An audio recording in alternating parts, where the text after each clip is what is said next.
여러분 안녕하십니까? 뉴스가 있는 저녁 변상욱입니다.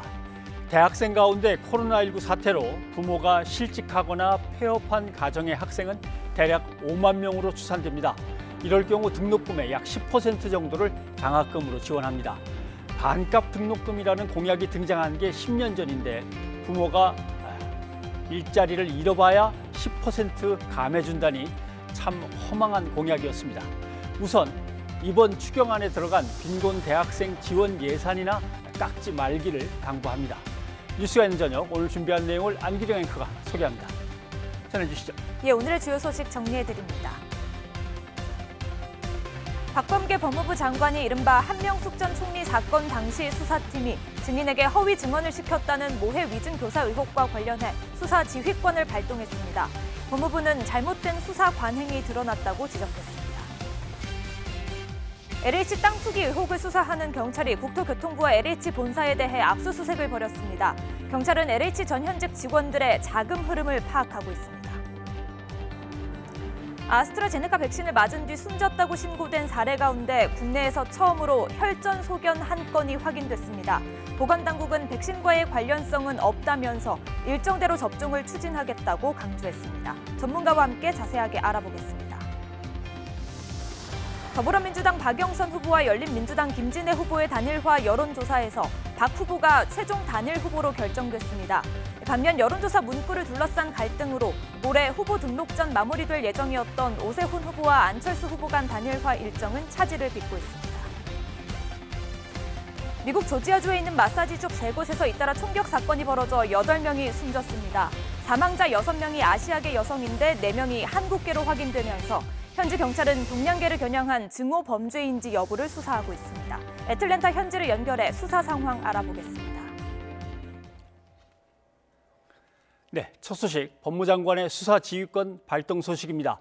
박범계 법무부 장관이 한명숙 전 총리 모해 위증교사 의혹 사건을 대검 부장회의에서 심의하라며 수사 지휘권을 발동했습니다. 법무부는 잘못된 수사 관행과 불공정한 사건 처리 과정 등 문제점이 드러나서 바로잡을 필요가 있다고 설명했습니다.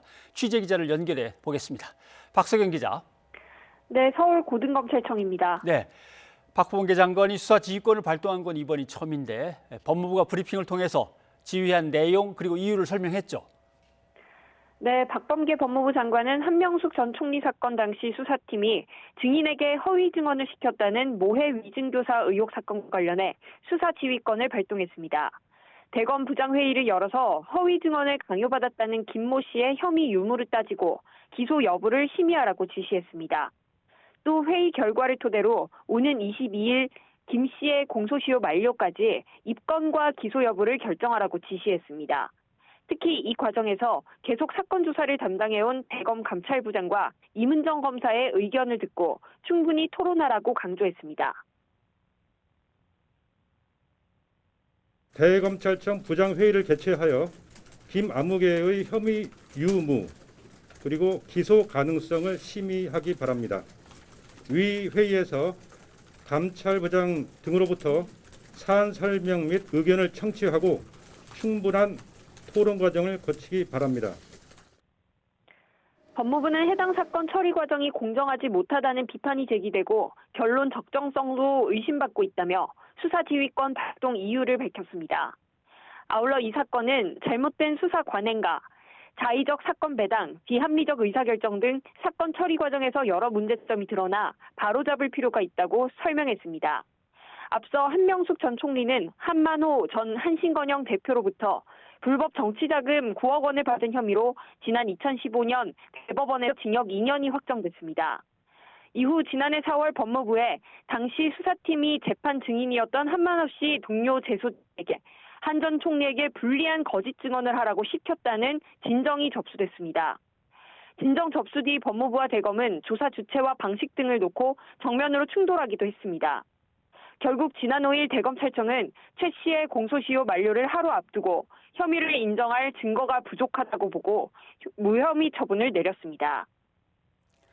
네, 박 장관은 수사 지휘권 발동과 함께 위법 부당한 수사 관행에 대해서 합동 감찰하라고 지시를 했다고요? 네, 법무부는 민원 기록을 면밀하게 검토하는 과정에서 인권 침해적인 수사 방식과 수용자를 정보원, 제보자로 활용한 정황, 불투명한 소환 조사가 이뤄진 사실을 확인했다고 했습니다. 그러면서 이런 수사 관행은 전반적인 신뢰를 떨어뜨리고 인권 옹호 기관으로서의 위상을 추락시키며 불필요한 논란을 부른다고 지적했습니다. 이에 박 장관은 감찰관실과 대검 감찰부가 합동으로 관련 수사 관행을 철저히 점검해서 개선 방안을 보고하라고 지시했습니다. 법무부 장관은 감찰관실과 대검 감찰부가 합동해서 이 사건에서 드러난 위법 부당한 수사 절차 및 관행에 대해서 철저히 점검을 실시하고 그 결과 및 개선 방안을 신속히 보고할 것을 지시하였습니다. 법무부는 이번 감찰로 드러난 정황들을 확인해서 잘못된 관행을 획기적으로 개선하는 계기가 되도록 노력하겠다고 다짐했습니다. 또 징계 시효가 지난 사건이긴 하지만 심각한 문제가 확인된다면 장관의 지휘나 경고는 가능하다고 덧붙였습니다. 박 장관의 수사지휘권 발동과 합동 감찰 지시에 대검은 아직 별다른 입장을 내놓지 않고 있습니다. 하지만 현 정부 들어 세 번째, 역대 네 번째 수사지휘권을 발동하고 감찰 지시까지 내린 만큼 법무부와 검찰 간의 갈등이 다시 고조될 것으로 보입니다. 지금까지 서울고등검찰청에서 YTN 박서경입니다. 네, 이번 사건의 핵심은 한만호 전 한신건영 대표가 재판에서 한명숙 전 총리에게 뇌물을 준 적이 있다고 진술을 했다가 다시 없다고 번복을 하자 검찰이 동료 재소자들에게 거짓 증언을 강요했다는 의혹입니다. 당시 동료 재소자들은 검찰이 위증을 강요하면서 거짓말이 탄로나지 않도록 수시로 증언 연습을 시켰다고 주장했습니다. 한동호 기자가 정리했습니다. 한명숙 전 총리는 한만호 전 한신건영 대표에게 불법 정치자금 9억 원을 받은 혐의로 2015년 대법원에서 징역 2년이 확정됐습니다. 당시 한만호 전 대표는 법정에서 뇌물을 주지 않았다고 진술을 번복했지만 법원은 한 전 총리 동생에게 흘러간 1억 원 수표와 한 전 총리가 현금 2억 원을 돌려준 사실 등을 근거로 유죄로 판단했습니다. 저는 여러분과 이제 안녕을 고하고 교도소로 들어갑니다. 국민 여러분, 한명숙의 진실이 뭔지 알고 있으시죠? 그런데 5년 뒤 당시 검찰이 뇌물 주장을 번복한 한 전 대표 증언을 탄핵하기 위해 동료 재소자들에게 거짓 증언을 강요했다는 주장이 제기됐습니다. 딱 걔네들이 작성해놓은 대로 연습을 했고 검찰이 시시에다 써주는 대로 베꼈고 그걸 확대하고 재생산해서 만든 것들이다. 검찰 수사팀은 해당 재소자의 진술이 과장되고 황당해 증인으로 신청하지도 않았다며 명백한 허위 주장이라고 반박했습니다. 이 무렵 검찰의 모해 위증 정황을 뒷받침하는 한 전 대표의 생전 인터뷰 영상도 공개됐습니다. 저는 검찰에서 9억 원의 자금을 3번에 걸쳐서 조성을 했습니다. 라고만 진술을 했고 그 후로부터 만들어진 스토리는 검찰과 저희가 만들어진 시나리오예요. 하지만 수사팀은 한 전 대표의 위증 주장을 담은 비망록 등이 모두 재판에 증거로 제출돼 이미 사법적 판단을 받았다며 전혀 새로운 내용이 아니라고 주장했습니다. 이후 당시 거짓 진술을 강요당했다고 지목된 증인 최모 씨가 법무부에 진정을 내면서 진상규명의 주체는 검찰로 넘어갔습니다. 윤석열 당시 검찰총장은 징계 시효가 지났다는 이유로 사건을 감찰부가 아닌 인권부에 배당했고 이에 반발한 추미애 당시 법무부 장관은 사실상 첫 지휘권을 발동했습니다. 감찰 사안인 것이지 그것이 마치 인권 문제인 것처럼 문제를 변질시켜서 인권감독관실로 이첩한 대검의 조치는 바람직하지 않다. 결국 조사는 대검 감찰부와 서울중앙지검 인권감독관실에서 두 갈래로 진행됐습니다. 한동수 대검 감찰부장과 이문정 연구관은 기소해야 한다고 주장했지만 대검은 서울중앙지검 의견 등을 취합해 지난 5일 사실상 무혐의 처분을 내렸습니다. 이제 공소시효 만료가 일주일도 채 남지 않은 상황에서 박범계 장관의 수사지휘권 발동으로 모해위증 의혹 사건 관련자를 재판에 넘길지 다시 판단하게 됐습니다. 한명숙 위증 사건 감찰 기록 다 검토를 하셨는지요? 예, 어제 다 봤습니다. 자세히 살펴봤고 오랜 동안 심사숙고를 했습니다. 한명숙 전 총리에 대해선 이미 대법원 확정 판결로 사법적 판단이 끝난 가운데 의혹이 끊이지 않았던 검찰의 위증 강요 의혹도 법원의 심판대에 오르게 될지 주목됩니다. YTN 한동우입니다. 나는 검찰의 개였다. 한명숙 전 국무총리에게 불법 자금을 건넸다고 주장한 건설업자 고 한만호 씨가 자신의 증언을 번복하면서 남긴 말입니다. 이른바 한명숙 사건, 지난해 이렇게 한 씨의 비망록이 공개되면서 새로운 국면을 맞았는데요. 한 씨는 애초 검찰 조사에서 한 전 총리에게 9억 원을 줬다고 주장하다 법정에서 돌연 검찰의 겁박이 있었다며 돈을 건넨 사실이 없다고 진술을 뒤집었습니다. 비망록에서 한 씨는 자신이 추가로 기소될 수 있다는 두려움과 재기를 도와주겠다는 검찰의 약속 때문에 거짓으로 진술했다고 주장했는데요. 또 지난 2017년 교도소에 있던 한 전 총리에게 보낸 한 씨의 편지도 공개됐습니다. 편지에서 한 씨는 자신이 한 전 총리를 모함했고 파렴치한 범죄를 저질렀다며 사죄드린다고 썼습니다. 비슷한 취지의 한 씨 생전 인터뷰 영상도 공개됐습니다. 잠깐 들어보시죠. 진술만 잘 되면은 곧바로도 나갈 수 있으실 겁니다. 나가 재기할 수 있도록 도와주겠다. 다른 건으로 기소가 돼도 고소가 돼도 기소 안 되도록 해주겠다. 검찰이 할 수 있는 건 무조건 다 해주겠다는 얘기고, 저는 검찰에서 9억 원의 자금을 3번에 같이 조성을 했습니다 라고만 진술을 했고, 그 후로부터 만들어진 스토리는 검찰과 저희가 만들어진 시나리오예요. 한 씨가 법정에서 진술을 번복하자 검찰이 한 씨의 동료 재소자들을 포섭해 한 전 총리에게 불리하도록 위증을 모의했다는 의혹도 잇따라 제기됐습니다. 10여 차례에 걸쳐 동료 재소자들을 검사실에 불러 이른바 입을 맞췄다는 것인데요. 특히 검사와 수사관들이 각종 편의를 봐주며 허위 증언 연습을 시켰다고 주장하기도 했습니다. 동료 재소자 이른바 죄수 H의 인터뷰 들어보실까요?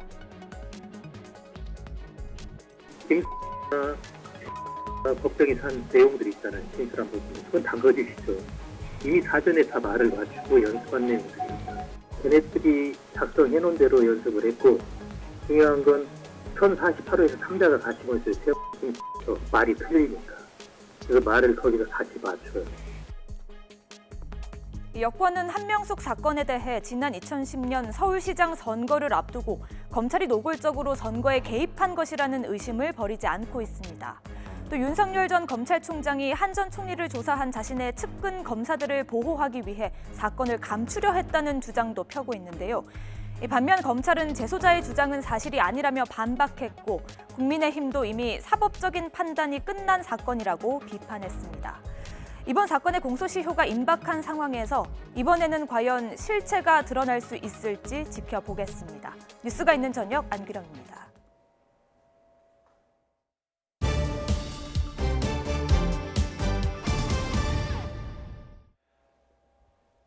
토지주택공사 LH 땅 투기 의혹을 수사하는 경찰이 국토교통부를 압수수색했습니다. LH 직원들이 집중적으로 대출을 받은 북시흥농협의 본점 등 6곳도 압수수색했습니다. 홍민기 기자가 보도합니다. 경찰 수사관들이 국토교통부 공공주택 추진단 사무실로 들어갑니다. LH 직원 등 공직자 땅 투기 의혹이 제기된 뒤 경기남부경찰청이 국토부 강제 수사에 나선 건 처음입니다. 경찰은 압수수색에서 LH 전현직 직원들의 정보가 담겨 있는 자료를 확보한 것으로 전해졌습니다. 자료 확보하신 거 있으십니까? 시간이 오래 걸리는 이유가 뭐예요? LH 본사 압수수색에서 전직 직원들의 정보를 확인하기 어려웠던 만큼 상위기관인 국토부에 대한 강제 수사에 나선 것으로 보입니다. 신도시 개발 계획 등 정보가 전현직 직원들 사이에서 전달된 흐름에 수사에 초점을 둔 것으로 알려졌습니다. 경기도 시흥시 북시흥농협 본점과 지점 2곳에 대해서도 압수수색이 진행됐습니다. 북시흥농협은 앞서 땅 투기 의혹이 처음 불거진 LH 직원 13명 가운데 9명에게 총 매입 자금의 절반에 가까운 43억 원을 집중적으로 대출해 준 것으로 파악됐습니다. 경찰은 담보대출을 받는 과정에서 지역 농협이 투기 자금줄 역할을 한 건 아닌지 들여다보고 있는 것으로 전해졌습니다. 이와 함께 앞서 LH 본사와 시흥시 의회 등을 수색해 확보한 휴대전화 등 압수물에 대한 분석 작업도 속도를 내고 있습니다. 압수물 분석이 끝나는 대로 이르면 다음 주부터 본격 소환 조사에 나선다는 방침입니다. 특별수사본부는 부동산 투기 의혹 37건에 연루된 LH 직원과 공무원 등 198명을 내사하거나 수사하고 있다고 밝혔습니다. 지난 15일부터 운영을 시작한 경찰 신고센터엔 운영 이틀 만에 200건 가까운 신고가 접수됐습니다. 이 가운데 일부 신고는 구체적인 내용이 포함돼 수사로 전환될 가능성이 큰 것으로 전해졌습니다. YTN 홍민기입니다. 경찰은 LH 전직 직원의 자택도 압수수색했습니다. 전주에 살면서 광명 땅을 산 당사자인데 경찰이 LH 전북 직원들의 원정 투기 의혹 수사에 속도를 내는 것으로 보입니다. 김지환 기자의 단독 보도입니다. 광명 시흥 신도시 예정지로 확정된 경기도 광명시 노은사동 땅. 지난 2018년 1월 LH 전직 직원 A씨와 지인 등 모두 6명이 3억 원을 주고 같이 샀습니다. 당시만 해도 특별 관리 지역으로 묶여 가치가 크진 않았습니다. 사실 이 임야가 필요가 없거든요. 사실 할 게 없거든요. 이제 터지고 나서 그래서 이게 샀구나. 특히 LH 전북본부에서 근무했거나 전주에 사는 사람이 많아서 이른바 원정 투기 의혹도 불거졌습니다. 이들이 땅을 산 시점을 전후로 LH 전북 전현직과 가족, 친인척, 동네 주민들까지 사들인 노은사동 땅만 8필지 40억 원어치가 넘습니다. 확실한 정보에 기대 원정 투기에 나섰다는 의구심은 일파만파 커진 상황. 이에 따라 경찰은 국토교통부와 LH 본사 외에 전주에 사는 A씨의 집도 압수수색했습니다.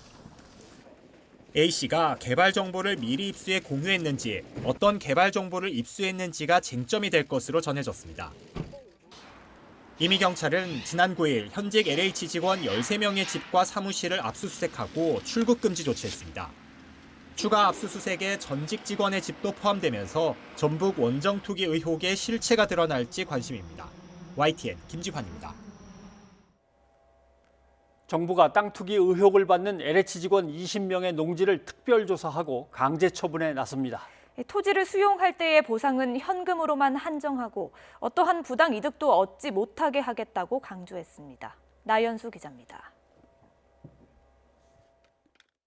투기 의심자들은 수사 결과에 따라 신속하게 농지 강제 처분 조치를 추진하겠습니다. 정세균 총리가 투기 의심자 땅을 강제 처분하겠다고 밝힌 지 사흘 만에 정부가 무관용 원칙을 강조하며 후속 조치를 내놨습니다. 우선 LH 내규를 고쳐 투기 의혹이 짙은 LH 직원 20명의 농지부터 강제 처분합니다. 당장 농식품부를 주축으로 별도의 합동조사단을 꾸려 이들 소유의 농지를 특별 조사하기로 했습니다. 조사 결과 나타난 농지법상 위반 행위 등을 특별수사본부에 제공하고 관할 지자체에도 전달해서 농지 강제 처분 절차가 신속하게 이행되도록 하겠습니다. 투기 의심자의 토지에 대해서는 엄격하게 감정평가해 부당이득이 없게 하고 비정상적으로 심어둔 농작물에 대해서는 보상하지 않겠다고 밝혔습니다. 현금 대신 땅을 주는 대토보상 대상에서도 제외합니다. LH 투기 의심자에 대해서는 토지 수용에 대한 보상으로 해당 신도시 내 토지를 받을 수 있는 대토보상은 처음부터 배제하겠습니다. 협의 양도인 택지 보상 대상에서도 제외해 신도시 개발 이후 예상되는 추가 차익을 차단한다는 방침입니다. 해당 토지에서 실제 농사를 짓거나 거주했는지도 엄격히 따져 농업 손실보상이나 이주보상 대상에서도 걸러내기로 했습니다. 정부는 이 같은 원칙을 현재 진행 중인 정부 합동조사단의 2차 조사 결과 투기 의심자들에게도 그대로 적용하겠다고 밝혔습니다. 다만 강제 처분은 1년 이내 처분 의무를 부과하고 이행하지 않았을 경우 해당 지자체장이 매각 명령을 내리는 조치로 실제 처분 과정에서의 꼼꼼한 감시가 중요해 보입니다. YTN 나연수입니다. LH 직원들의 투기 의혹을 처음 제기했던 민주사회를 위한 변호사 모임과 참여연대가 농지 투기 의혹을 추가로 폭로했습니다. 농지를 소유한 사람이 실제 농사를 짓는 것으로 보기에는 어려운 정황들이 시흥 과림동에서만 30여 건 발견됐습니다. 김경수 기자입니다. 경기도 시흥시 과림동의 한 농지입니다. 재작년 11월에 마지막으로 거래가 됐는데 보시다시피 폐기물 처리장으로 쓰이고 있습니다. 비슷한 시기에 거래된 근처 다른 농지도 사정은 마찬가지입니다. 폐지를 실어 나르는 차량만 분주할 뿐 농사랑은 거리가 멉니다. 해당 농지의 공동 소유자에는 중국과 캐나다 국적의 외국인도 포함되어 있습니다. 예전에 동네에 있던 선배가 한 땅이고 중국 사람인 걸로 알고 있어요. 민변과 참여연대가 지난 3년 동안 과림동에서 거래된 농지를 살펴봤더니 투기가 의심되거나 목적에 맞지 않게 사용된 경우가 모두 37건이었습니다. 이 가운데 영농을 위해서 농지를 샀다고 보기엔 대출 규모가 과도한 사례가 절반 가까이 됐습니다. 한 90년대생 소유자는 18억 원을 대출받아 농지를 샀습니다. 채권 채곡이 4억 원만 넘어도 담보대출 금리가 예를 들어 2, 3%, 3% 수준이라고 가정하더라도 월 77만 원의 대출 이자가 발생합니다.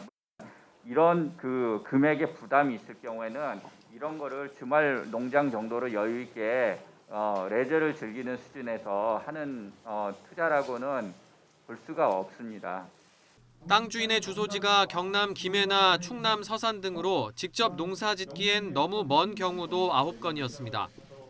의혹이 불거진 농지가 일부에 불과한 만큼 3기 신도시뿐만 아니라 최근 10년 사이 공공개발사업 부지 내 농지도 조사해야 한다고 민변과 참여연대는 주장했습니다. 과림동만의 문제는 아닐 거다. 그래서 중앙정부, 지자체 공무원, 국회의원, 광역기초의원 등등 임직원뿐만 아니라 기획부동산, 허위농림 법인, 투기꾼 등 일반 대상으로도 수사 대상을 넓혀야 된다 생각을 합니다.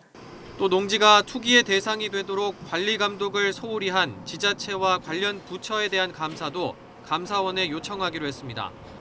YTN 김경수입니다.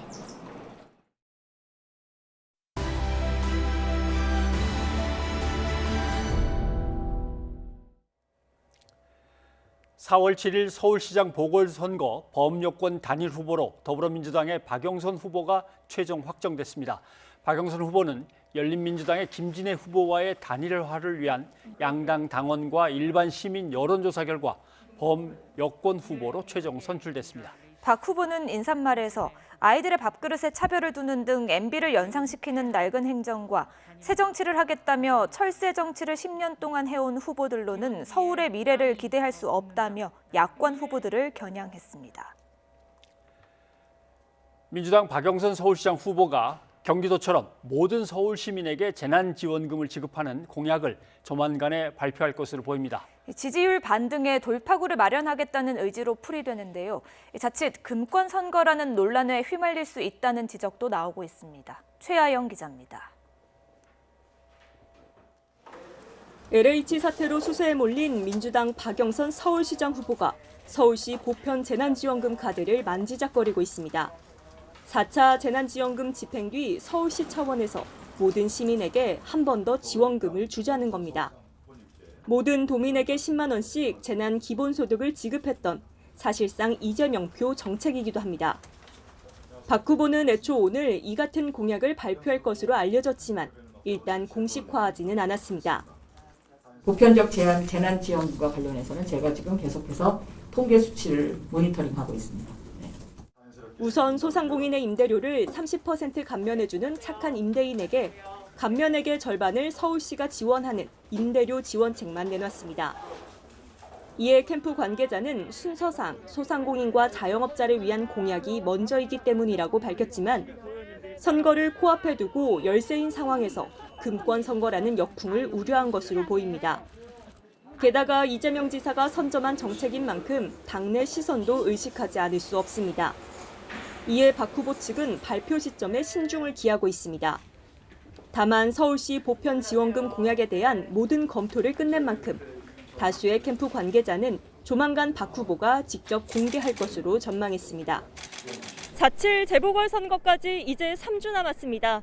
이때까지 지지율 반등에 나서야 하는 박 후보 입장에서 보편 지원금 공약이 묘수가 될지 자충수가 될지는 두고 볼 일입니다. YTN 최아영입니다. 고 박원순 전 서울시장의 성폭력 사건이 알려진 지 250여일 만에 피해자가 처음으로 공식석상의 모습을 드러냈습니다. 박 전 시장 측뿐 아니라 지금까지 상처를 준 모든 사람이 진심으로 사과한다면 용서하겠다는 뜻을 밝혔습니다. 민주당 남인순 의원의 징계도 요구했습니다. 손효정 기자입니다. 고 박원순 전 시장의 성폭력 사건 피의자 A씨가 처음으로 기자회견 자리에 나왔습니다. 지난해 7월 A씨가 박 전 시장을 고소한 지 252일 만입니다. 피해자는 다시 말하기를 합니다. 피해자가 하기 위해 이 자리에 섭니다. 부디 제대로 듣고 함께 더 내일을 향한 이야기를 함께 나눠주시기를 바랍니다. 피의자 신변이 노출되지 않기 위해 촬영과 녹음 모두 철저하게 제한됐습니다. 검은색 옷차림의 A씨는 감정에 북받친 듯 때론 울먹이며 준비한 입장문을 읽어나갔습니다. 박 전 시장의 위력이 지금도 여전히 강하게 존재한다며 박 시장을 고소하기로 한 결정 이후 견딜 수 없는 자책감에 시달렸다고 언급했습니다. 다만 본인의 회복을 위해서 박 전 시장의 잘못뿐 아니라 지금까지 상처를 준 모든 사람이 진심으로 사과한다면 이들을 용서하겠다는 뜻을 밝혔습니다. 여러 질문에도 직접 답했습니다. 먼저 회견에 나오게 된 이유에 대해선 피해 사실을 왜곡하고 상처를 준 정당에서 서울시장이 선출될 때 원래 자리로 돌아갈 수 없을 것이란 두려움 때문에 나서게 됐다고 설명했습니다. 박 전 시장의 성희롱 사실을 인정한 인권위 조사 결과와 관련해선 실체적 진실에 가까운 결과라고 평가했습니다. 그러나 정작 피해자에게 상처를 준 더불어민주당이 피해 사실을 인정하고 후속 조치를 마련하지 않았다고 비난했습니다. 자신을 피해 호소인으로 명명한 당 인사들에 대한 징계와 함께 특히 남인순 의원의 정치적 책임을 요구하기도 했습니다. 회견에는 여성단체 관계자들과 A씨의 전 직장 동료도 함께 자리했습니다. 피해자는 참 밝고 유쾌한 친구였어요. 이번 보궐선거가 열린 맥락을 고려할 때 피해자에게 용기와 신뢰를 주는 일은 새로운 서울시장한테 요구되는 소명이라고도 저는 생각을 합니다. 이들은 박 전 시장의 위력 성폭력 사건으로 치러지게 된 서울시장 보궐선거에서 정작 성폭력 문제는 잊히고 있다면서 새로 뽑힐 서울시장은 피해자의 일상 회복을 돕고 조직 내 성폭력을 예방할 수 있는 조치를 마련해달라고 당부했습니다. YTN 손유정입니다.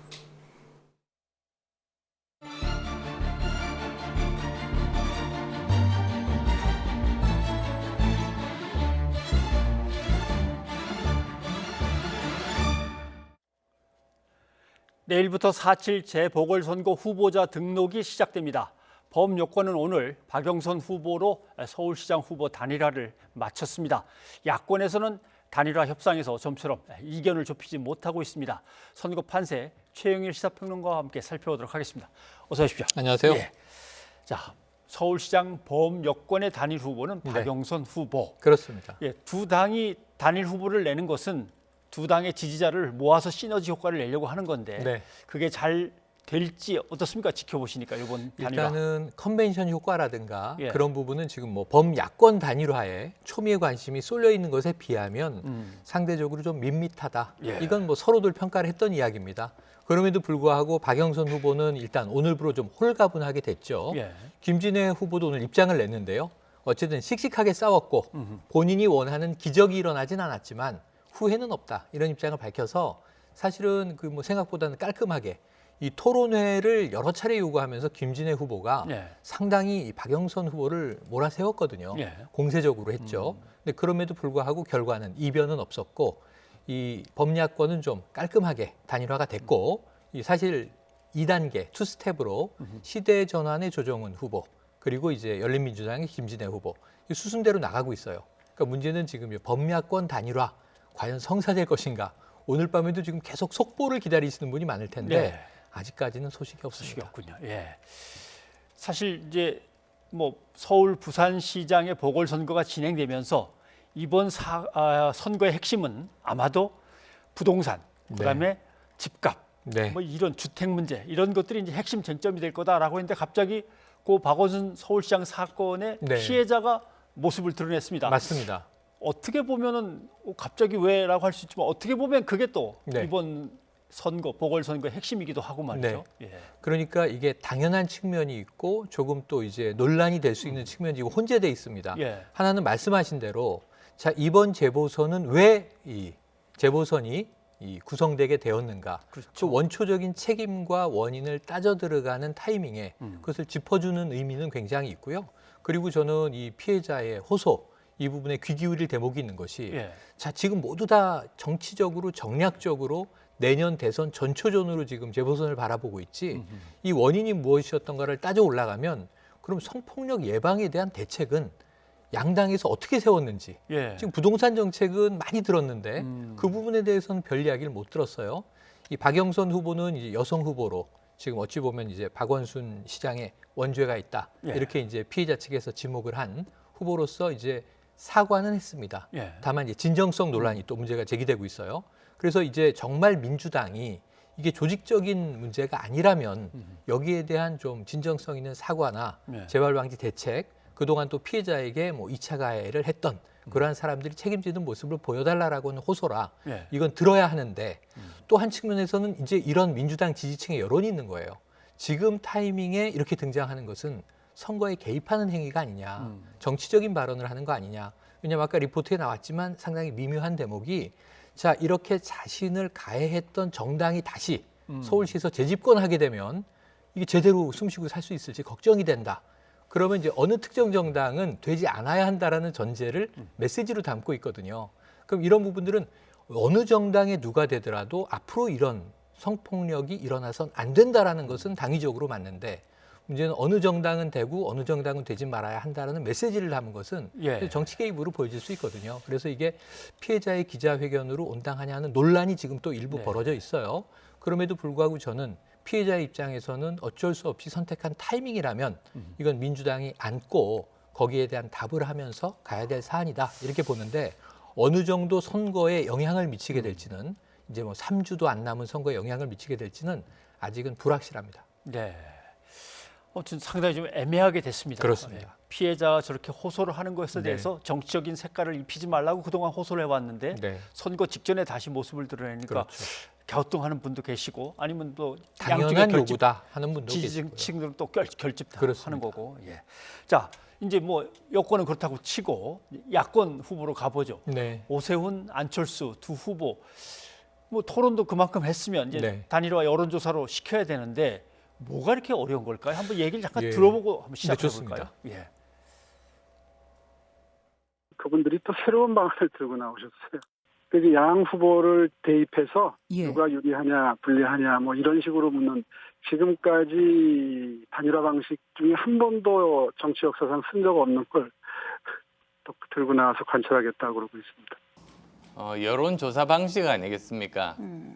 그래서 사실 지금까지 쓰지 않던 방식을 국민의힘 쪽에서 가지고 나왔습니다. 그래서 저는 협상팀에게 모든 전권을 위임하고 그리고 거기서 나오는 어떤 결론도 저는 담대하게 수용하겠다 그렇게 말씀드렸습니다. 실제로 어떤 내용 서로 의논했는지 이제 내용이 나오지 않겠습니까? 예. 그러면은 판단하실 수 있을 겁니다. 저희는 비상식적인 요구 한 적이 없습니다. 네. 지금 오늘 여론조사 시작해서 내일 모레에 결과를 갖다 내놓는 걸로 지금 맞습니다. 로드맵이 잡혀 있는데 서로 듣도 보도 못한 걸 서로가 들고 나왔다고 얘기를 하는 것 같은데 어디가 문제가 되는 겁니까? 그러니까 지금 절충안이 나와서 양 후보가 합의를 해야 되는데요. 예. 우리가 그동안 참 지루하게 보아왔던 적합도로 물을 것이냐 경쟁력으로 물을 것이냐. 적합도로 물으면 정당의 세력이 강한 국민의힘 오세훈 후보가 유리할 것이고 인물 경쟁력으로 묻는다면 어쨌든 여론조사가 또 여러 측면에서 다소 높게 나왔던 안철수 후보가 유리할 것이고 예. 이 싸움이 지금 벌어지고 있는 와정이고요. 또는 기호 2번, 기호 4번을 넣을 거냐.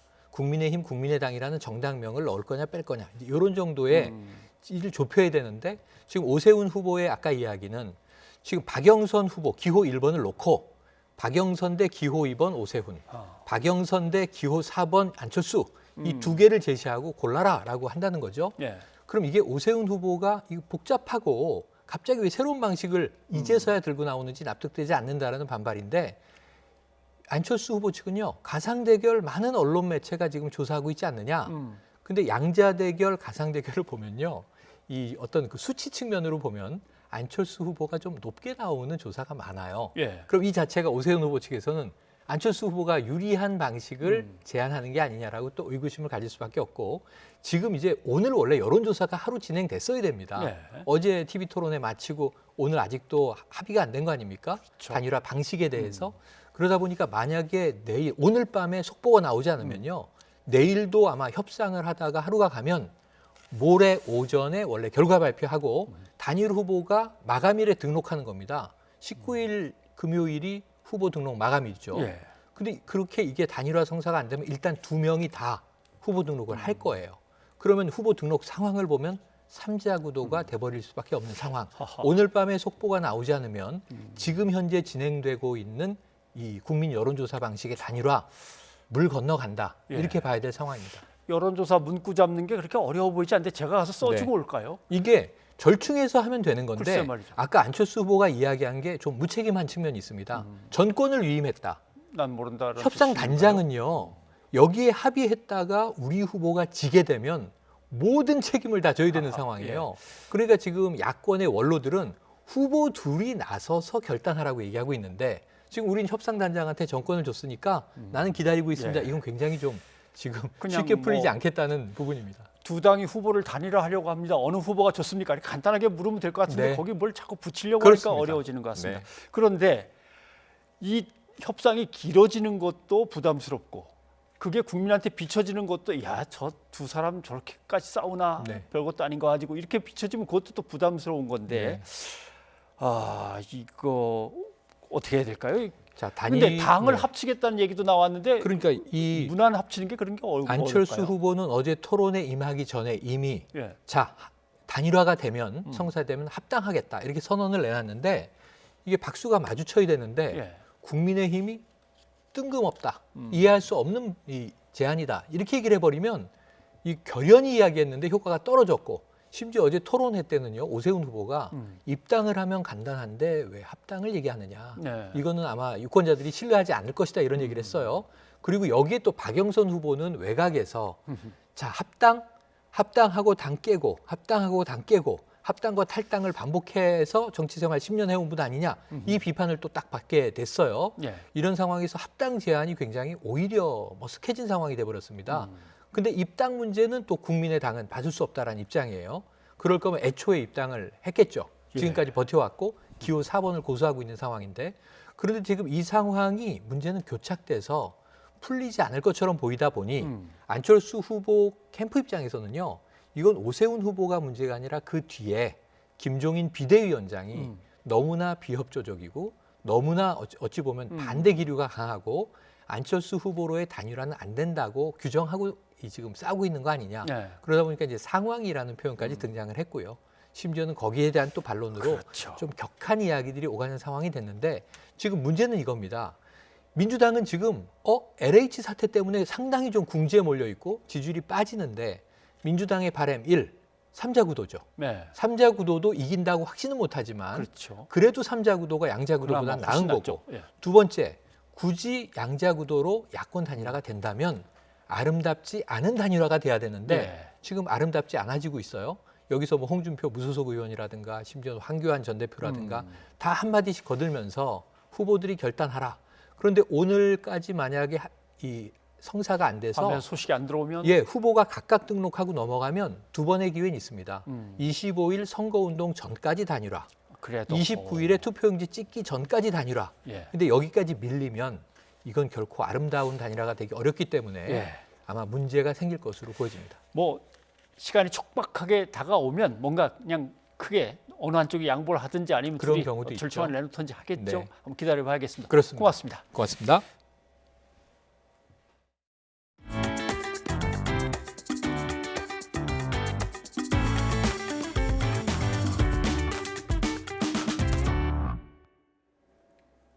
코로나19 소식입니다. 아스트라제네카 백신을 맞은 뒤에 숨졌다고 신고된 사례 가운데 혈전 소견이 한 건 확인됐습니다.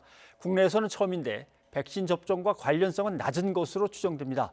정은경 질병관리청장은 직원들도 아스트라제네카 백신을 맞고 있다며 예정대로 접종 일정을 추진한다는 방침입니다.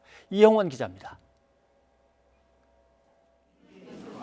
아스트라제네카 백신 관련 사망 신고 사례 가운데 한 건에서 혈전 소견이 나왔습니다. 60대 요양병원 환자로 지난달 26일 아스트라제네카 백신을 맞은 뒤 지난 6일 숨졌습니다.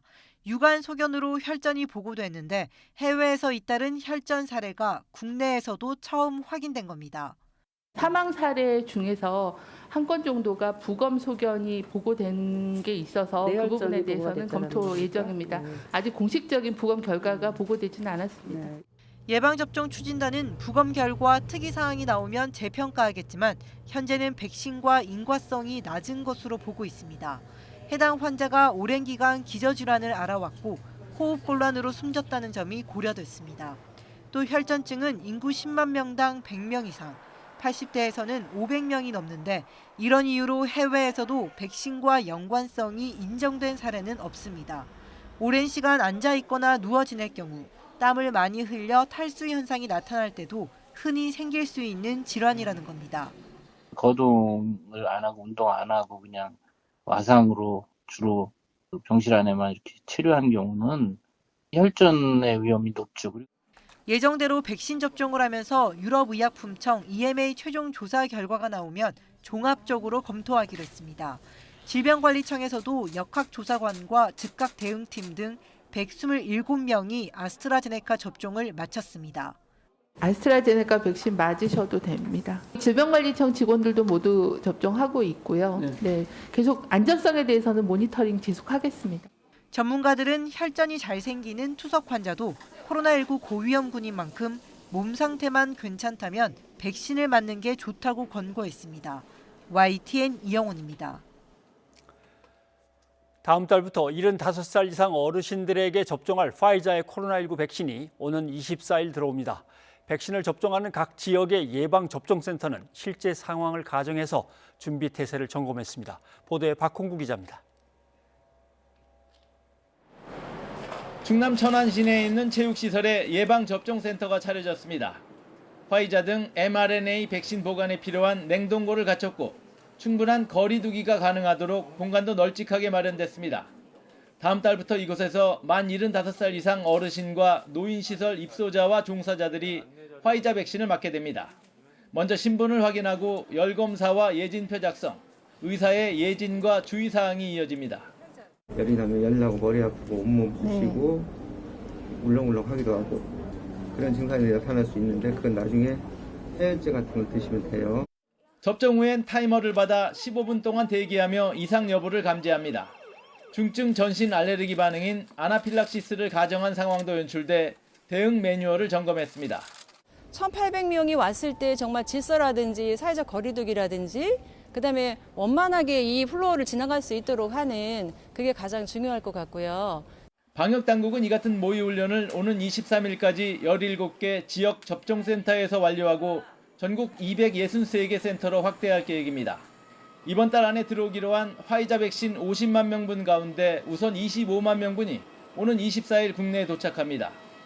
백신은 도착 후 전국 22개 접종센터로 옮겨져 냉동고에 보관되고 나머지 25만 명분은 이번 달 마지막 주에 들어오게 됩니다. 국제 백신 구매 공동 프로젝트인 코백스에서 제공받는 아스트라제네카 백신은 35만 명분과 70만 명분 두 차례로 나뉘어 이달 말과 다음 달 말에 각각 운송이 시작됩니다.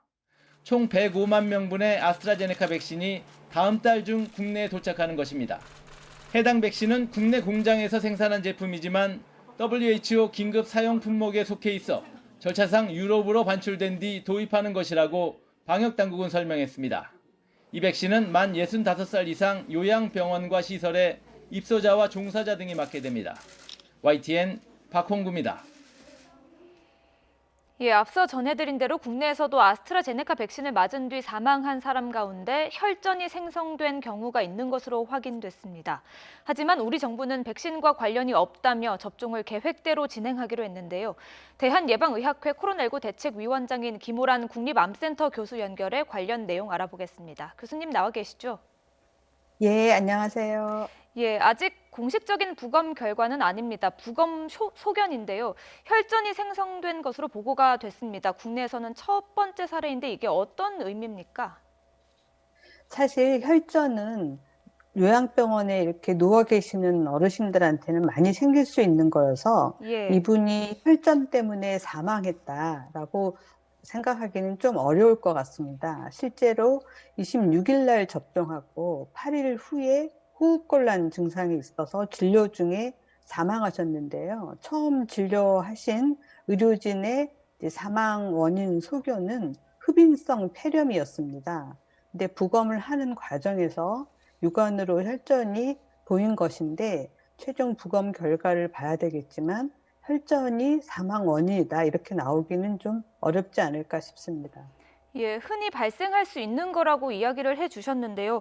여기서 궁금한 것이 그러면 교수님, 일반적으로 혈전이라는 것이 어떻게 또 왜 생기는 겁니까? 굉장히 많은 원인이 있습니다. 한 가지로 말하기 어려운데요. 이제 혈액 농도가 너무 진해져가지고 생기는 겁니다. 그래서 예. 우리가 이제 물도 많이 드시라고 하고 운동도 하라고 하는 겁니다. 그런데 여러 가지 이유로 혈전이 생기게 되면 이 혈전이 말하자면 어떤 이제 뭉쳐진 떡 같은 거죠. 이게 우리 혈관을 돌아다니다가 평소에는 문제가 없다가 아주 가는 혈관, 그러니까 뇌혈관이라든지 심장에 있는 혈관을 지나갈 때 그것 때문에 막히게 되면 이제 뇌졸중이나 심근경색증이 발생하게 되는 겁니다.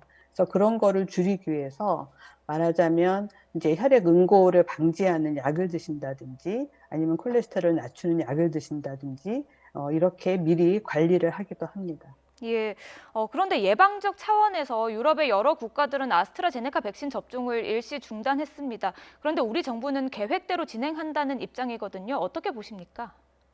예, 유럽에서는 같은 라트 번호의 백신을 맞고 그런 혈전이 나타난 사례가 2건이 있었기 때문에 혹시나 그 백신 때문이 아닌지 조사를 하는 거고요. 그 조사 결과가 나올 때까지 일시 중지하기로 한 겁니다. 그렇지만 한국에서는 그 해당 라트의 백신을 사용하고 있지 않고 한국에서 생산된 것을 사용하고 있기 때문에 우리가 그걸 기다려서 예방접종을 중지할 필요는 없는 거죠. 예. 이런 상황에서 또 유럽의약품청은 그럼에도 불구하고 백신을 맞을 때의 이익이 부작용의 위험성보다 크다, 이런 기존 입장을 다시 확인했습니다. 또 세계보건기구도 백신과 혈전 사이의 관련성은 없다고 했는데요. 교수님, 같은 의견이십니까? 예, 맞습니다. 우리가 어떤 원인에 의해서 결과가 나오는지를 보려면 사실은 그렇게 백신을 맞은 접종군하고 백신을 맞지 않은 비접종군을 비교해 봐야 됩니다. 그렇게 하는 것이 임상시험이죠. 그런데 3상 임상시험에서 그렇게 해봤을 때 혈전이라든지 사망이라든지 이런 것이 접종군에서 더 높게 나왔다, 이런 증거가 없었습니다. 실제로는 비접종군에서 더 높게 나왔죠. 그래서 이상반응 목록의 리스트 안에도 들어있지 않았던 겁니다. 그런데 실제 현장에서 예방접종을 시작하게 되면 예방접종을 한 사람들만 바라보게 됩니다. 그래서 예방접종한 사람들한테서 어떤 이제 증상이라든지 질병이 나타나게 되면 모두 다 백신 때문에 그런 것이 아닌가라고 연관지어서 생각하게 됩니다. 예. 그래서 그런 때 예방접종을 하지 않은 군에서는 어떤지를 비교해서 설명하는 것이 언론이 해야 되는 일이 아닐까 싶습니다. 예, 언론의 역할까지 짚어주셨습니다. 그런데 국민의 백신 접종 관련 불안감은 커지고 있습니다. 인과성이 확인되지 않았으니까 안심하라, 이런 말 외에 또 어떤 것들이 필요하다고 보십니까?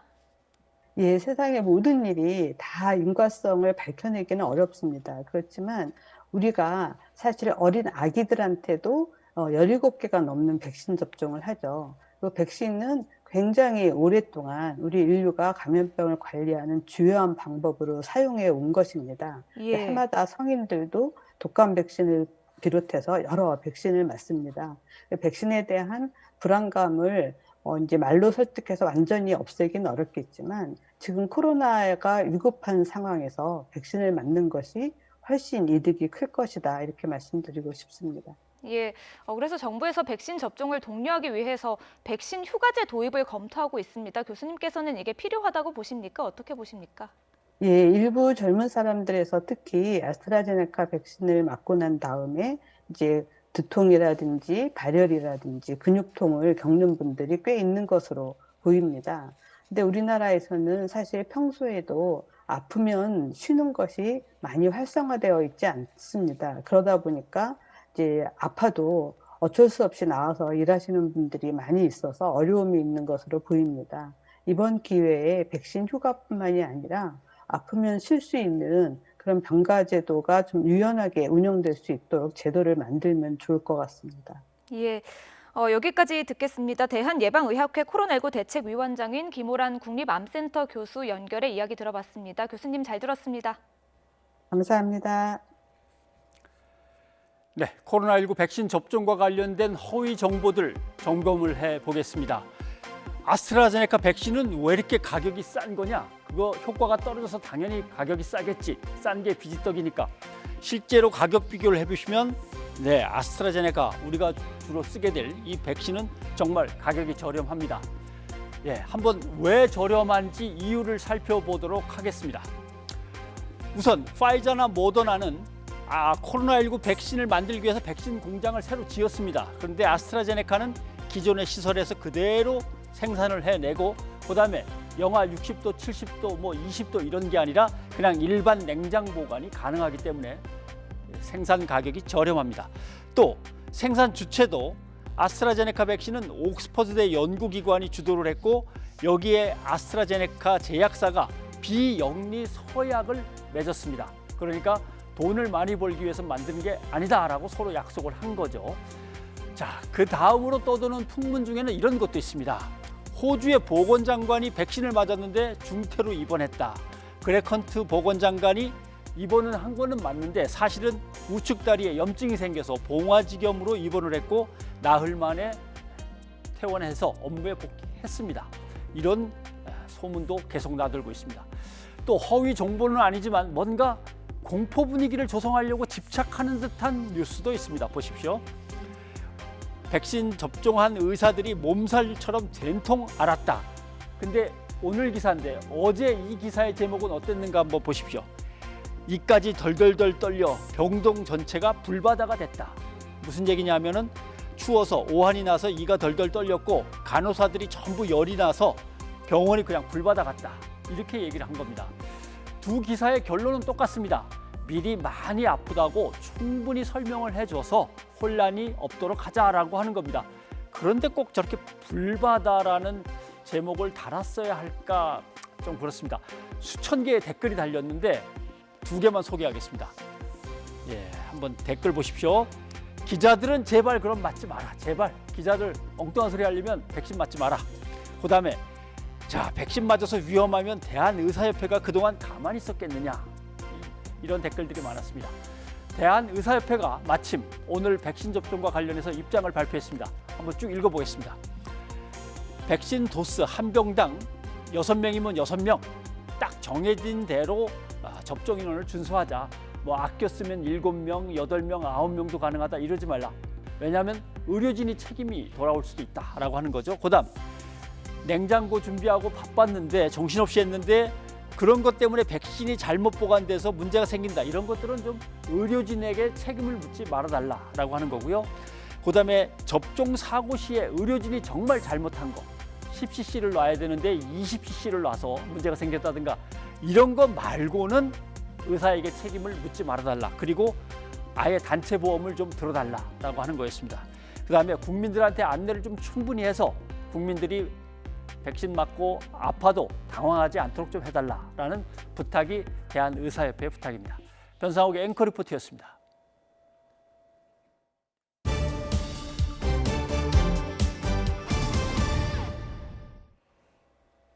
미국 조지아주의 마사지숍 3곳에서 잇따라 총격 사건이 발생해 8명이 숨졌습니다. 사망자 가운데 6명이 아시아계 여성인데 4명은 한국계로 확인되면서 현지 경찰은 동양계를 겨냥한 증오 범죄인지 여부를 수사하고 있습니다. 이여진 기자입니다. 현지 시간으로 오후 5시쯤 조지아주 체로키 카운티에 있는 한 마사지숍에서 총기 난사 사건이 발생했습니다. 4명이 숨지고 1명이 다쳤습니다. 약 1시간 뒤 40여 킬로미터 떨어진 애틀랜타에서는 마사지숍 2군데에서 잇따라 총격 사건이 발생했습니다. 한 곳에서 3명, 다른 곳에서 1명이 숨졌습니다. We do have confirmed 3 people shot and killed at one location. 1 person shot across the street and killed at that location. 세 사건의 용의자 21살 백인 남성 로버트 에론 롱은 저녁 8시 반쯤 애틀랜타에서 240km 남쪽으로 떨어진 크리스프 카운티에서 잡혔습니다. 현지 한인 언론은 애틀랜타에서 숨진 4명이 모두 한인 여성이라고 밝혔습니다. 모두 한국 분들만 근무를 하고 있었고 또 경찰 발표로는 4명 모두 아시아계 여성이라고 했는데 그 분들이 다 한국 여성이라는 것이 이제 저희 애틀랜타계 취재 결과 확인이 된 것입니다. 체로키 카운티 업소는 중국계가 운영하는 업소로 확인이 됐습니다. 외교부 당국자는 주 애틀랜타 총영사관 영사가 현지 경찰에 알아본 결과 사망자 4명이 한국계라는 걸 확인했다고 말했습니다. 현지 사법당국은 숨진 사람 가운데 백인 여성과 남성도 있었다며 아시아계를 노린 범행인지 확실치 않다고 밝혔습니다. 하지만 아시아계가 운영하는 업소만 노린 만큼 현지 한인단체는 아시아계 혐오 범죄로 보고 있습니다. 시민단체 아시아 태평양계 증오를 멈춰라에 따르면 지난해 3월 19일부터 지난달까지 미국에서 3,795건의 아시아계 혐오 범죄가 신고됐습니다. YTN 이여진입니다. 네, 그러면 현지에서 이 내용을 취재하고 있는 애틀랜타 K의 이상현 대표를 연결해서 자세한 상황을 더 들어보도록 하겠습니다. 이 대표님 나와 계시죠? 안녕하십니까? 네, 안녕하세요. 네, 사건이 발생한 마사지 업소가 3곳이라고 들었는데 다 한 지역에 이렇게 몰려 있는 곳입니까? 네, 다 몰려 있는 곳입니다. 네. 애틀랜타 한인타운에서는 한 30-40분 정도 떨어져 있는 곳이고요. 예. 애틀랜타 다운타운에서 좀 가까운 곳에 위치해 있습니다. 네. 대표님이 계시는 곳하고는 얼마나 떨어져 있습니까? 1시간 정도 떨어져 있고요. 뭐 그쪽에 가장 구촌이라고 할 수 있는 버케드 부근이라고 지금 알려져 있는데요. 예. 이제 뭐 한인타운에서 떨어져 있는 거리만큼 또 이제 아틀란타 공항에서 또 올라오는 거리가 되고요. 네. 중간 정도라고 보시면 될 것 같습니다. 피해 상황은 계속해서 언론에 보도되고 있거나 경찰이 발표하고 있습니까? 네, 지금은 이곳 시간으로 새벽이기 때문에 예. 어제 밤 이후에는 발표가 지금 이루어지지 않고 있고 소셜 미디어나 이런 것을 통해서 지금 여러 가지 범인의 배경이라든지 또 범행 동기라든지 이런 추정들이 계속 나오고 있는 상황입니다. 예. 그러면 지금까지 사망자가 4명이 되는 겁니까? 한인 사망자가 4명이고요. 한인 총 사망자 8명이 사망을 한 것으로 나와 있습니다. 예. 8명 사망 중에 한인이 4명. 용의자는 체포됐다고 들었습니다. 젊은 백인 남성이라고 들었는데요. 네, 21세 백인 남성이고요. 체로키 카운티, 첫 번째 범행이 일어났던 체로키 카운티에 거주하는 주민으로 확인이 됐습니다. 뭐 독실한 크리스찬이었다고 하고요. 또 사냥을 좋아하고 고교 동창들의 증언을 들어보면 목사님이 될 줄 알았다 할 정도로 굉장히 독실하고 신실한 크리스찬이었다는 좀 이야기가 나오고 있습니다. 그러면 평소에 폭력 전과라든가 뭐 이상한 심리를 보이지는 않았다는 얘기네요. 네, 전과는 없는 것으로 지금 확인이 됐고요. 예. 교회에서 이제 학생 선교팀을 맡을 정도로 또 리더십도 발휘했었고 여러 가지 교회 활동이라든지 리더십 활동 같은 것을 많이 한 그런 청년으로 지금 알려져 있습니다. 네, 맨 처음에 이 소식을 들었을 때는 한인 사회와 우리 교민들을 타겟으로 한 건가 이렇게 걱정을 했다가 또 얘기를 들어보니까 그게 아니고 그냥 아시아 전체를 겨냥하는 건가 보시기에는 어떻습니까? 네, 근데 이 용의자가 범행 전에 올린 인스타그램 포스트가 지금 굉장히 화제가 되고 있는데요. 예. 중국 바이러스라는 표현을 쓰면서 코로나 바이러스 때문에 50만 명의 미국인이 살해당했다. 중국 때문이다. 그리고 중국이 지금 우리 시대 가장 최대의 악이다. 중국과 맞서 싸워야 한다는 굉장히 선동적인 메시지를 올렸습니다. 예. 이 메시지를 근거로 봤을 때 아마 중국계에 대한 이런 혐오감, 중국계에 대한 이런 또 증오감이 이런 범죄를 일으키지 않았을까 하는 그런 추측이 나오고 있고요. 또 경찰도 이 부분에 맞춰서 지금 수사를 하고 있는 것으로 알고 있습니다. 네. 마사지 샵들이 한 곳에 많이 모여 있는 밀집 지역이라고 아까 설명을 들었는데 주로 근무하는 사람들은 한인들입니까? 네, 모두 그곳에 8곳에 마사지 업소가 지금 밀집돼 있는데 모두 한국계 업주가 운영을 하고 있고요. 일하는 종업원들의 대부분도 모두 한국인, 한인 여성들인 것으로 지금 확인이 됐습니다. 또 물론 뭐 히스패닉이나 또 다른 인종의 직원들도 있지만 대부분의 종업원들은 다 한인인 것으로 지금 나와 있습니다. 예. 최근에 한국계 미국인 할머니를 겨냥한 묻지마 폭행 사건도 있었기 때문에 많이들 놀랐습니다. 이렇게 뭐 한국계를 포함해서 아시아계 혐오 범죄가 발생하는 배경을 뭐라고 보십니까? 네, 아무래도 이 코로나 팬데믹 때문에 코로나를 차이나 바이러스라고 부르는 뭐 트럼프 대통령부터 그렇게 부르고 있었고요. 그래서 이것이 뭐 아시아계의 책임인 것처럼 그런 사회 분위기가 조성이 됐습니다. 그리고 무엇보다 코로나로 인한 셧다운, 봉쇄령 때문에 사람들의 정신건강에도 많은 영향을 줬고요. 이런 증오감들이 향할 곳이 없으니까 아시아계로 향한 것이 아니냐라는 그런 분석이 좀 나오고 있는 상황이고 올해 들어서 이런 트럼프 대통령이 선거에 지고 나서 이런 범죄들이 굉장히 늘어나는 것이 눈에 띄어서 아마 연관성이 있지 않을까 하는 그런 분석도 나오고 있는 상황입니다. 네, 교민들이 많이 불안해하실 것 같습니다. 이 분위기 속에서 어떤 대책들이 얘기되고 있습니까? 네, 우선 뭐 이 사건이 일어나기 전에 아틀란타 총영사관이 지역 사법 당국하고 이제 회의를 가졌고요. 앞으로 이런 것을 좀 예방해야겠다고 했는데 이제 바로 이런 사건이 터졌고 거기서 논의된 것이 신고할 수 있는 핫라인을 개설하겠다. 예. 그래서 총영사관을 통해서 이런 문제가 생기면 신고하고 바로 사법 당국이 수사를 할 수 있도록 협조 체계를 구축하겠다고 지금 약속이 돼 있는 상태이고요. 또 뭐 미국에서 이런 범죄가 일어나면 각자 조심하는 방법밖에는 지금 사실은 없다고 볼 수 있는데 한인들도 이제 자구책을 좀 마련하고 있는 상황이고요. 비즈니스 같은 경우는 이것을 어떻게 이런 우려들을 어떻게 떨치고 이제 비즈니스를 계속 할 수 있을지 한인 경제단체들이 좀 머리를 맞대고 의논할 것으로 보입니다. 네, 알겠습니다. 애틀랜타 K의 이상현 대표님 오늘 여기까지 듣도록 하겠습니다. 고맙습니다. 네, 감사합니다.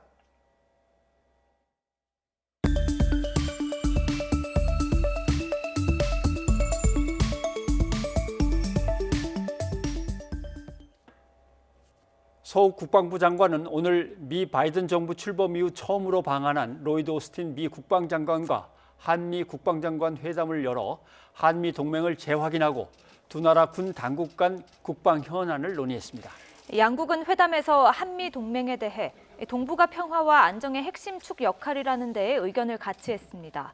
특히 오스틴 미 국방장관은 중국과 북한의 전례 없는 위협으로 한미 동맹은 그 어느 때보다 더 중요하다고 평가했는데요. 서욱 국방장관과 오스틴 미 국방장관의 발언 직접 들어보시죠. 한미동맹은 70여 년 전에 6.25 전쟁 포화 속에서 함께 피를 나눈 혈맹으로 탄생한 이래 한반도는 물론 동북아 지역의 평화와 안정을 위한 핵심 축 역할을 해왔습니다.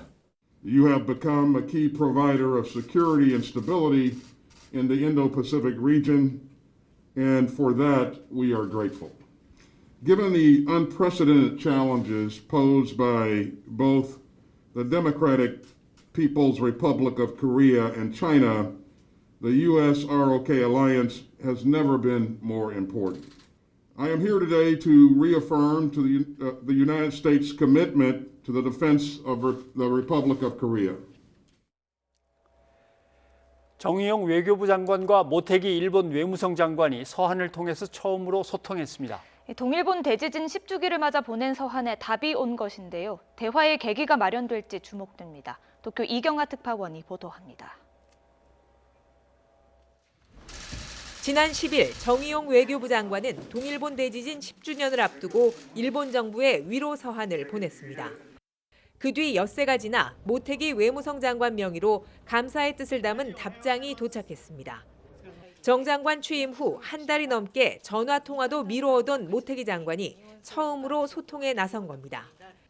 답장이 도착한 날은 미국 블링컨 국무장관과 오스틴 국방장관이 일본을 방문한 당일입니다. 한미일 협력을 강조한 바이든 행정부를 의식한 것으로도 풀이되는 대목입니다. We have no greater strategic advantage when it comes to North Korea than this alliance, and we'll approach that challenge as an alliance. 강창일 주일 대사는 부임 이후 일본 정관계 인사들을 두루 만나고 있습니다. 한국에서 생각한 것보다 더 냉랭한 분위기를 실감했다고 밝혔지만 대화에 대한 기대감도 드러냈습니다.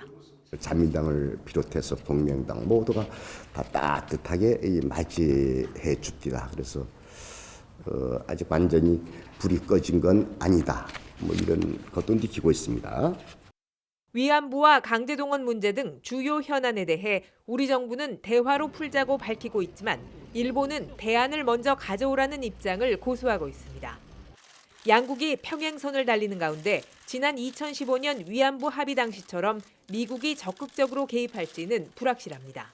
日韓が具体的にどのようなことで協力するべきなのかっていうところまでは議論はまだ来ていませんし、結局日韓関係っていうのは日本がアメリカに、韓国がアメリカに個別に協力すればアメリカが満足してしまうと。 문제는 한국은 대통령 선거, 일본은 중의원 해산을 앞두고 있어 곧 선거 국면에 들어서게 된다는 겁니다. 지지율 하락으로 연임이 불안한 스가 총리의 입지를 고려할 때 남은 임기 중 한일 관계 개선을 위한 결단을 내리기는 힘들 것이라는 분석이 나오고 있습니다. 도쿄에서 YTN 이경아입니다. 시청자 여러분의 의견 소개해드립니다. 네, 미국 조지아주 애틀란타 등에서 벌어진 총격 사건 소식 전해드렸는데 9330님이 이번 사건처럼 아시아인에 대한 증오 범죄가 벌어지고 있습니다. 증오와 폭력 더 이상은 없어야 합니다. 해주셨습니다. 예, 그리고 유튜브에서 생각의 날개님, 인종차별 이야기가 나오는 총격 사건에 충격을 받았습니다. 안타깝게 돌아가신 분들께 애도를 표합니다. 하셨습니다. 여러분의 의견 여기까지 소개해드렸습니다. 5.18 민주화 운동 당시 한 청년을 총으로 쏘아 숨지게 한 계엄군이 피해자의 유족을 찾아 사죄했습니다. 네, 부둥켜 안고 우는 가해자와 유족, 그렇게 만나야 할 사람들이 우리 사회에 많고 많습니다. 이 만남을 시작으로 해서 뉘우침과 용서의 하나됨이 계속 이어지기를 소망합니다. 뉴스가 있는 저녁 오늘 순서 여기서 마치겠습니다. 여러분 고맙습니다.